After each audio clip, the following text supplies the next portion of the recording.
विवेकिनां सर्वेषां सुखदं तीर्थं भारती तीर्थमाश्रये विद्या विनय संपन्नं वीतरागं विवेकिनं वंदे वेदांत तत्वज्ञं विदुषेकर भारतीं అమ్మ అందరూ సార్ చెప్పండి. శ్రీ వైకుంఠ నివాసాయ శ్రీనివాసాయ విష్ణవే వేద వేదాంగ రూపాయ మాధవాయ నమోస్తుతే. కృష్ణాయ యాదవేంద్రాయ జ్ఞానముద్రాయ యోగినే నాథాయ రుక్మిణీశాయ నమో వేదాంత వేదినే. నీకన్నదయాడుగులే లోకమ్మున లేరటంచులో నెరిగితినో శ్రీకర కరుణాకర జగదేకపతి జానకీపతి శ్రీరామ. అనితర సాధ్యమైన లవడాంబుధి దాటియు లంకజొచ్చి సీతనుగని దైత్యులందునిమి తద్దశకందరు మందలించి లంకమసిజేసి వచ్చెమునకాడని రామునిచే కౌగిటం జనుపబడిన మాయనిల సూతుకి జ్యోతలు నర్చెదన్మదిన్. సభాకల్పతరం మందే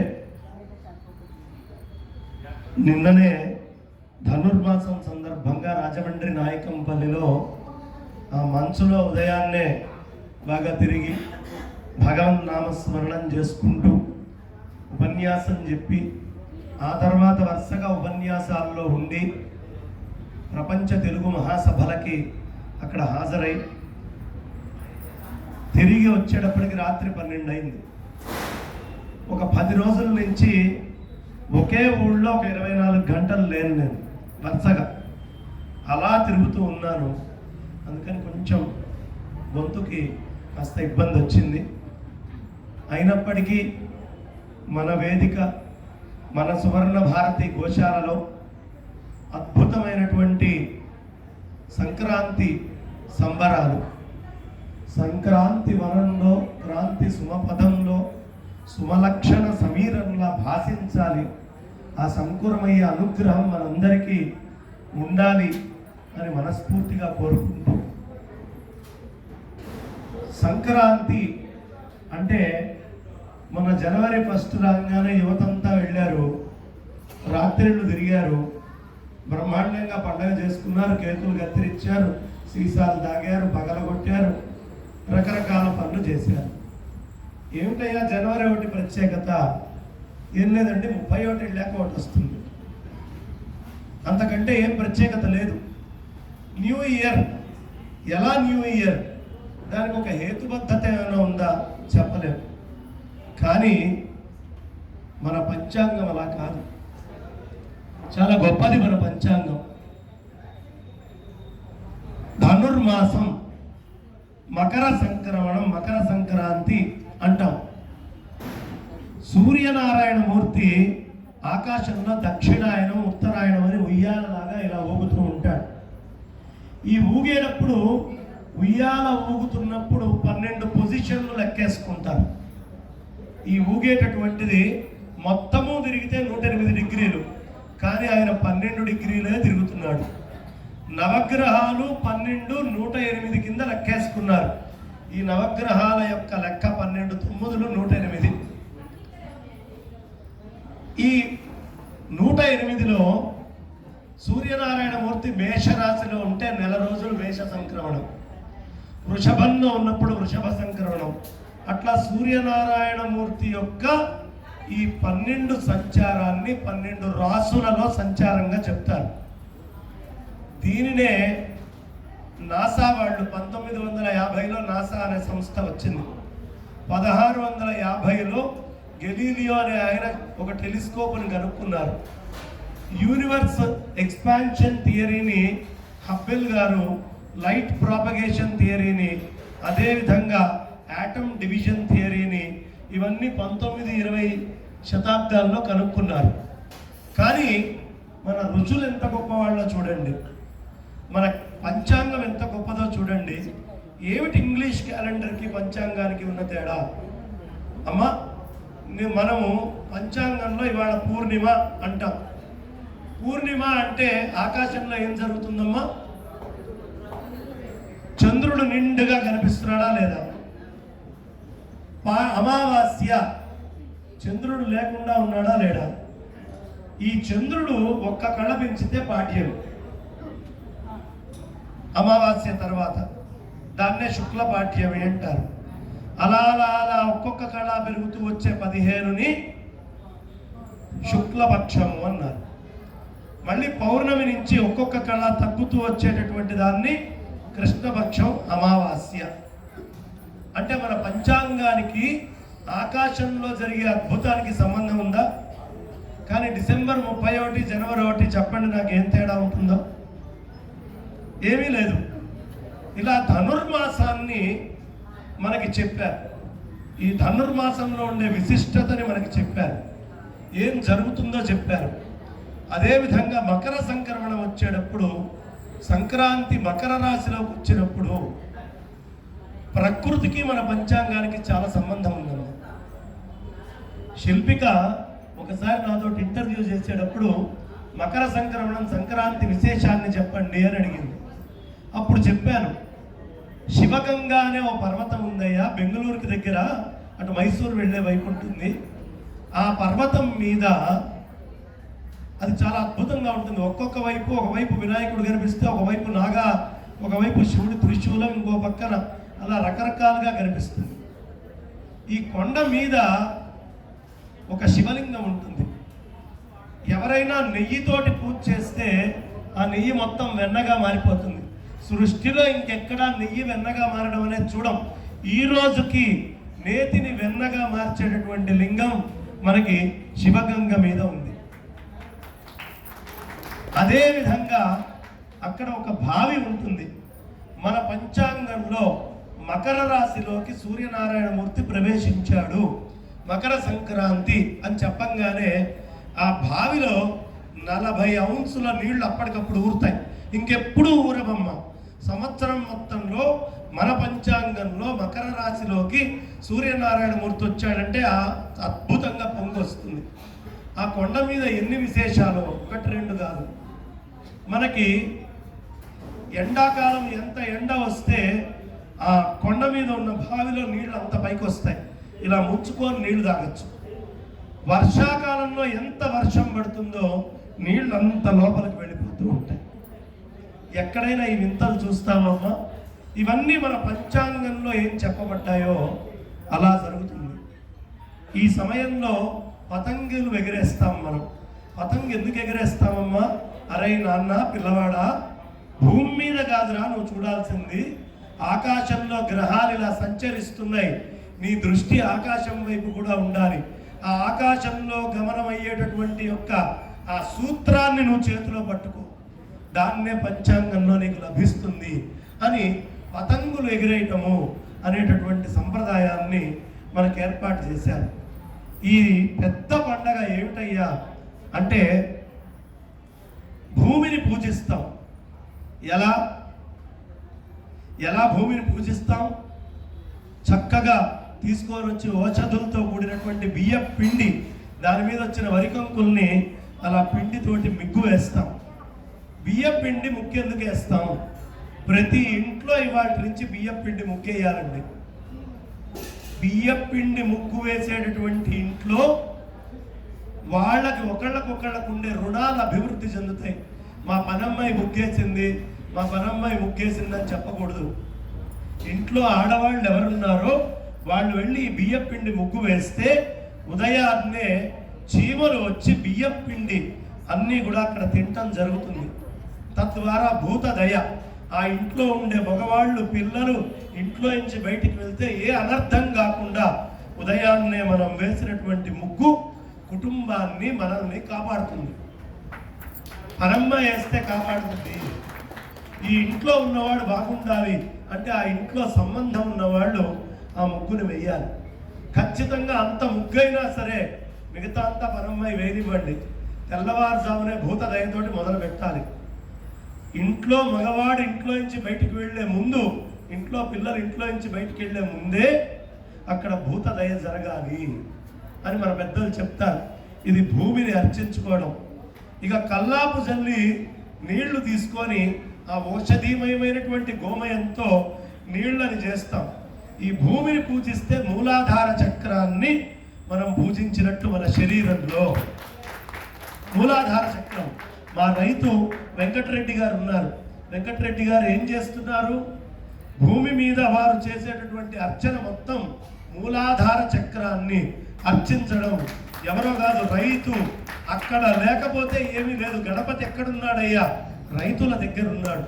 మూలాధార చక్ర రూపంలో రైతులు ఉన్నారు. గట్టిగా ఒకసారి మా చింతల వెంకటరెడ్డి గారు. మూలాధారజు నాద మెరుగుటే ముదముగ మోక్షమురా. ఈ మూలాధారం నుంచి నీళ్లు చల్లి కల్లాపు చేస్తున్నాం. ఇదంతా మన ఇంట్లో ఉండే ఆడవాళ్ళు స్వాధిష్టాన చక్రాన్ని పూజించినట్టు. స్వాధిష్టాన చక్రం రెండో చక్రం, అది నీళ్లకు అధిపతి, దాన్ని అర్చించినట్టు. ఇక మూడోది, సంక్రాంతి రోజు భోగి మంటలు వేసుకుంటాం. ముందు భోగితోటి ఆరంభం చేస్తాం. అదంతా మణిపూర చక్రాన్ని మనం అర్చించుకున్నట్టు. ఆ మణిపూర చక్రం మీద నుంచి మనం చక్కగా హరిదాసుల్ని పిలుచుకుంటాం. ఎందుకు పిలుస్తున్నాం మన హరిదాసుల్ని అంటే గాలిని తీసుకుంటే తప్ప శబ్దం బయటికి రాదు. కాబట్టి భగవన్నామం చెయ్యండిరా. ఈ భగవన్నామమే శ్రీమద్ రమారమణ గోవిందో. హారి కాదు, హారి ఏమిటి? లారీలాగా. హరి, హరి అను 2 అక్షరములు, హరించును పాతకములు, హరిహరనాభ. హరి హరి హరి అని పిలవాలి. ఆ హరినామ సంకీర్తనం వాళ్ళు చేయించడం అంటే, మీరు కల్లాపు జల్లి ముగ్గులేసి భోగి మంటలు సంసిద్ధం చేస్తే అప్పుడు వస్తుంది అనాహత చక్రం. అప్పుడు వస్తారు వాళ్ళు భగవన్నామం చేయడానికి. ఆయన ఏమన్నారు? 8 దాకా ఎవడు రావట్లేదండి, లేవట్లేదండి. లేచినా 8 లేచిన వాడు ముగ్గే వేస్తాడు. వాడు మొహం కడుగుతాడో లేదో కూడా అనుమానం. బెడ్ కాఫీ తాగుతాడు. కాబట్టి ఆ అనాహత చక్రాన్ని అర్చించడం. ఈ అర్చించినప్పుడు మీ 4టికి చేసినటువంటి కుటుంబంలో మనిషిలో విశుద్ధ, ఆ జీవుడు శుద్ధమవుతాడు. ఇది 5వ చక్రం. ఇది ఆకాశానికి సంబంధించింది. ఎవరిని వాడు ఉద్ధరించుకోవాలి. పొల్యూషన్తో మొత్తం అంతా కూడా ఆ అనాహత చక్రం స్పేస్ అంతా కూడా కలుషితమైపోతుంది. కాబట్టి ఆ కలుషితమైనటువంటి స్పేస్ని విశుద్ధ ధ్యానం చేయ. 1 నిమిషం కూర్చో. అప్పుడేం జరుగుతుందండి అంటే, ఈ మూలాధారం నుంచి విశుద్ధ దాకా చేసినటువంటి ఇది మొత్తము నీ లోపల ఉండే చిత్త కల్మషాలని తీస్తుంది. అప్పుడు నువ్వు ఆజ్ఞాచక్రం దగ్గరికి వెళ్ళగలుగుతావు. ఈ ఆజ్ఞాచక్రం దగ్గరికి వెళ్ళినటువంటి వాడు గురువుని దర్శించగలుగుతాడు. సహస్రారంలో జీవన్ముక్తిని పొందగలుగుతాడు. అంటే ఈ మూలాధారము, స్వాధిష్టానము, ఈ మణిపూరము, అనాహతము, ఈ విశుద్ధ ఆజ్ఞ, శాస్త్రాలు, వీటన్నిటికీ అవసరమైంది ఏమిటి? గోవు. అందుకే దీన్ని పొంగల్ అంటారు. పశువులకి సంబంధించింది. నీకు భూమిలో జడం, అక్కడ చైతన్యం రావాలంటే ఏం కావాలండి? ఎండిపోయినటువంటి, అంతకుముందు రైతు పండించినటువంటి ఎండిపోయినటువంటి గడ్డిని అది తిని పేడ అనే చైతన్యాన్ని భూమి మీదకిస్తుంది, పాలనే చైతన్యాన్ని మనకిస్తుంది. ఆ పేడ దానివల్ల కొత్త చెట్టు, వృక్షము, బీజము, అంకురాలన్నీ బయటికి వస్తాయి. ఆ అంకురం బయటికి రావడమే ఈ సంకురం. సూర్యనారాయణమూర్తి యొక్క అనుగ్రహం అంకురంలోకి వెళ్ళి మనందరికీ సంకురాన్ని ఇస్తుంది. అందుకని రైతు నుంచి ఈ సహస్రార్థంలో సూర్యనారాయణమూర్తి దాకా జరిగేటటువంటి పూజనే సంక్రాంతి అని మనం పిలుస్తాం. కాబట్టి ఇలాంటి ఈ సంక్రాంతి పండగలో ఒక హరిదాసు లేకపోయినా నీ విశుద్ధ వృథ, ఒక రైతు లేకపోయినా నీలో ఉన్న విశుద్ధ వృథ, ఒక అగ్నిహోత్రమైన ఆ భోగి మంటలు లేకపోయినా నీలో ఉండేటటువంటి విశుద్ధ వృథ. ఈ జీవుడు వృథ. వాడు పుట్టి దండగా, పుట్టలోని చెదలు పుట్టదా గిట్టదా, పొద్దున్నే ఆ పాత చెక్కల్ని కనుక తగలబెట్టకపోతే ఆ చెక్కల్లోకి చెదలు ఎలా వస్తుందో, నీలో ఉండేటటువంటి వీటన్నిటిని తగలబెట్టకపోతే ఈ జీవుడికి చెదపడుతుంది. ఈ జీవుడి చెద నుంచి బయటికి రావాలి అంటే గోవుల దగ్గర ఆరంభమవుతుందమ్మా, ఎద్దుల దగ్గర ఆరంభమవుతుంది, భూమి దగ్గర ఆరంభమవుతుంది. ఇంట్లో ఉండే తల్లులు, మహాతల్లులు, వాళ్ళు వేసే ముగ్గులు వాళ్ళ దగ్గర మొదలవుతుంది, ఆడవాళ్ళ దగ్గర మొదలవుతుంది. ఈ జీవితం అంతా అక్కడి నుంచే ఆరంభం. కాబట్టి ఈ చక్రాలని మనం పూజ చేసుకోవడమే, ఇదేదో బయట జరిగే పూజ కాదు. ఇంత జరిగితే ఈ అగ్నిహోత్రంలో పండేటటువంటి ఆ పొంగలి చక్కగా ఇందాకే మా యామిజాల సుధ గారు కనిపించట్లా, వెతికే అది ఆవిడ చక్కగా కుండ పెట్టి అందులో పొంగల్ని చేయటం జరిగింది. పాలు పొంగిచ్చి, పాలు ఆవులే ఇవ్వాలి అక్కడ. ఈ హరిదాసు గారు పెద్దగా స్మరణం చేయాలన్నా ఆ పేడ అలికితే తప్ప వీళ్ళు వెళ్ళటానికి వీలు లేదు, హక్కు లేదు వెళ్ళటానికి. కాబట్టి అన్నిటికీ అక్కడ ఆరంభమవుతుంది. అందుకనే ఈ పశువులు అని మనం ఏవైతే చెప్తున్నామో ఈ తల్లులు పశువులు కాదు, మనం పశువులం. ఆయన పశుపతి, ఆ పశువు ఈ పశువుని ఉద్ధరిస్తుంది, అప్పుడు పశుపతి అనుగ్రహిస్తాడు. కాబట్టి ఎప్పుడు మనం మర్చిపోకుండా ఇంట్లో ఈ కల్లాపు వేసుకోవడం, ముగ్గు పెట్టుకోవడం, గొబ్బెమ్మను పెట్టుకోవడం, ఈ పూజ చాలా ప్రధానమైంది. మనల్ని మనం ఉద్ధరించుకునే యోగ సాధన, ఇదంతా కూడా యోగ సాధన. కాబట్టి ఈ యోగ సాధన ఏ కాలంలో చేయాలి అనేది పంచాంగం చెప్తుంది. మకరంలోకి సూర్యనారాయణమూర్తి ప్రవేశించగానే మనకి ఈ కాలం అంతా మొదలవుతుంది, ఈ ఉత్తరాయణం మొదలవుతుంది. సూర్యనారాయణమూర్తి ఉత్తరం వైపు ప్రయాణం మొదలు పెడుతున్నాడు. కాబట్టి దేవతలందరూ ఎదురు చూస్తారు. నాభి పైన మొత్తం ఉత్తరాయణం, నాభి కింద ఉండేదంతా దక్షిణాయనం. ఈ నాభి దగ్గర దాకా రావడానికి ధనుర్మాసంలో సాధన మొదలు పెడతాం. మూలాధారంలో నాభి దగ్గరికి రావడం మకర సంక్రమణం. ఇక్కడి నుంచి శక్తులన్నీ పైకి లేపి ఆ పైన సహస్రారానికి చేరడమే ఈ ఉత్తరాయణంలో మనం సాధించాల్సింది. నాభే పితృదేవతలకి మూలం కాబట్టి ఈ సంక్రాంతి, ఈ నాభి సమయంలో పితృదేవతల్ని ముక్కనుము రోజు, కనుమ రోజు మనం ఆరాధన చేసుకుంటాం. నాభి ఎవరెవరితో సంబంధం ఉందో వాళ్ళందరినీ. ఇక ఇంతకంటే నేను చెప్పుకుంటూ వెళ్తే మీరందరూ భోజనాలు చేయాలి. మీ నాభి దాకా ఆరోగ్యంగా బలంగా ఉండాలి అంటే సంక్రాంతి గురించి చెప్పడానికి చాలా ఉంది, ఎంత చెప్పినా చాలా తక్కువే. అంత గొప్ప పండగ ఇది. ఈ పండగ అందరూ ఆనందంతో, క్రీడలతో, సంబురాలతో యోగ సాధన చేసేటటువంటి పండగనే సంక్రాంతి పండగ అంటారు. ఆ రథం వేసుకున్నాం, చక్కగా చక్రాన్ని వేసాం, 365 రోజులు అందులో చూపించాం. 12 రాసుల్ని ఓ దగ్గర వేస్తాం, నవగ్రహాలు వస్తాయి. ఆ లాగేటటువంటి తాడు ఇప్పుడు ఉత్తరాయణం వైపు వెళ్తుంది, దక్షిణాయనం వైపు వెళ్తుంది అని చెప్తాం. ఆ సూర్యనారాయణమూర్తి ఇప్పటి నుంచి లాగితే రథము, ఆ సూర్యనారాయణమూర్తి మాఘమాస సప్తమి వచ్చే నాటికి మన లోపల ఈ విశుద్ధలో అవసరమైన పూర్ణ చైతన్యాన్ని ఇస్తాడు. కాబట్టి ఇంతటి యోగంతో కూడింది. అక్కడి నుంచి వేద మంత్రాలు అవసరం ఉంటుంది విశుద్ధ పైనుంచి. అది మా చక్రవర్తుల గారు లాంటి వారు అద్భుతంగా, నారాయణ చక్రవర్తుల వారు గట్టిగా ఒకసారి కరతాళ ధ్వనులతో, అదేవిధంగా మా బాలసుబ్రహ్మణ్యం గారు అయితేనేంటి, అదేవిధంగా మా నాగరాజు గారు అయితేనేంటి, అదేవిధంగా యమునా పాఠక్ గారు. ఇవాళ నేను చెప్తున్నా, నిత్య నిరంతరం క్షేత్రాలని అభివృద్ధి చేయడం ఎలా, క్షేత్రాలని మళ్ళీ మనం తెచ్చుకోవడం ఎలా, మన పూర్వ క్షేత్ర వైభవాన్ని, సనాతన వైదిక ధర్మాన్ని కాపాడటం ఎలా అని కంకణం కట్టుకొని ఆ తల్లి అద్భుతంగా పనిచేస్తుంది. ఇదంతా చేస్తే దీన్ని మొత్తం సంచాలనం చేయాలి, దీన్ని అన్ని చోట్లకి వ్యాప్తి చేయాలి అంటే మా గుప్తా అంటేనే మార్కెటింగ్. మల్లికార్జున గుప్తా గారు ఏ వస్తువుని ఎక్కడి నుంచి కలపాలి అనే దాంట్లో ఈ ప్రాంత జనులతో అన్ని చోట్ల జనాల్ని కలిపి ఎలా అభివృద్ధి చేయాలి అనే పనిలో ఉంటారు. సప్తపర్ణి అనే గోశాల మనం ఏం చేస్తున్నామో అదే పని అద్భుతంగా చేస్తూ ఉన్నారు ప్రకాష్ గారు. గట్టిగా ఒకసారి కడతారు ధ్వనులతో. రైతు మొదలు పెట్టారు. ఆ రైతు అద్భుతంగా భాస్కర్ 60 రకాల వంగడాలని నేను ఇవాళ తయారు చేస్తున్నాను అన్నాడు. అంటే భూమి పులకరించేటటువంటి పని. ఎక్కడ భూమి అంటే బయట భూమే కాదు, మనలో కూడా మూలాధార చక్రం అనే భూమి ఉంది. అది కూడా సక్రమమైన ధాన్యం తింటేనే, లేకపోతే కెమికల్స్ అయితే మన మూలాధారం కెమికల్ అవుతుంది. మన నీళ్లు ఎప్పుడైతే పాడు చేసుకున్నామో స్వాదిష్టానం కెమికల్ అయింది. మన ఆహారము, అగ్నిహోత్రము, రబ్బర్లు కాల్చడం, పనికి మాలినటువంటి వాటి మీద వంట చేయడం అన్నీ ఎప్పుడు చేస్తామో మణిపూరం పోయింది. గాలిలో ఎప్పుడు పొల్యూషన్ లేపామో అనాహతం నాశనమైంది. ఇవి నాశనం అయితే మనం నాశనం అయ్యాం. ఇక ఆ పైన ఆజ్ఞా సహస్రాల గురించి ఆలోచించాల్సిన అవసరమే లేదు.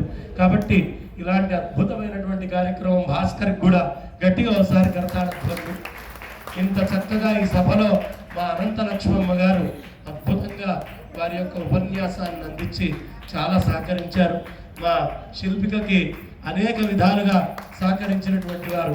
ఇటు పక్కన ఒక సోదరిమణి, నాకు మా సన్నిధానం లక్ష్మి గారైతే, ఇంకో సోదరిమణి చక్కగా మా శిల్పిక, అదేవిధంగా రాగసుధ, అదేవిధంగా రాజేశ్వరి, అనేక మంది సహకరిస్తున్నారు. మా కళ్యాణి గారు ఎప్పుడు ఏ కార్యక్రమం ఉన్నా ముందు నిల్చొని నేను గట్టిగా ఒకసారి కరతాళ ధ్వనులతో ఏర్పాట్లు చేశాను. కళాకారులు, చిన్నారులు వచ్చి చక్కగా నాట్యం చేసింది భూమి. ఇక్కడ ఉన్నటువంటి మీరందరూ ఇంతసేపు ఓపికగా భరించారు కాబట్టి నేను పరమాత్మను ఒకటే కోరుకుంటున్నా, అయ్యా ఇవాళ మూలాధారాన్ని బాగు చేసుకున్నాం. ఇక్కడ ఉన్నటువంటి అందరికీ, పైన వేదిక మీద ఉన్న వాళ్ళకి, కింద ఉన్న వాళ్ళకి, మా దీక్షితులు గారు అయితేనేంటి, అందరికీ కూడా ఆ మూలాధారం శుద్ధి అయి, ఆ మూలాధారంలో ఉన్న గణపతి ఇక్కడి నుంచి లేచి నృత్యం చేసి, మీ పితృదేవతలు ఇవాళ అనుగ్రహించబడి ఇక్కడి నుంచి సహస్రారం దాకా మీ ప్రయాణం, నా ప్రయాణం, అందరి ప్రయాణం బ్రహ్మాండంగా ఉండాలి అని కోరుకుంటూ, నిత్యం నాకు చక్కగా అంత భోజనం పెట్టేటువంటి మా గీతమ్మ గారు అయితేనేంటి, ఇక ఆశ్రమం మొదలైన దగ్గర నుంచి ప్రతిరోజు ఉన్న జానకమ్మ గారు, లలిత గారు, ఇక్కడ ఉన్న అందరికీ పేరు పేరున అనేక ధన్యవాదాలు తెలియపరచుకుంటూ నా వాడికి విరామాన్ని ఇస్తూ, గోమాతాకి, భూమాతాకి జై జవాన్, జై జవాన్, జై జవాన్.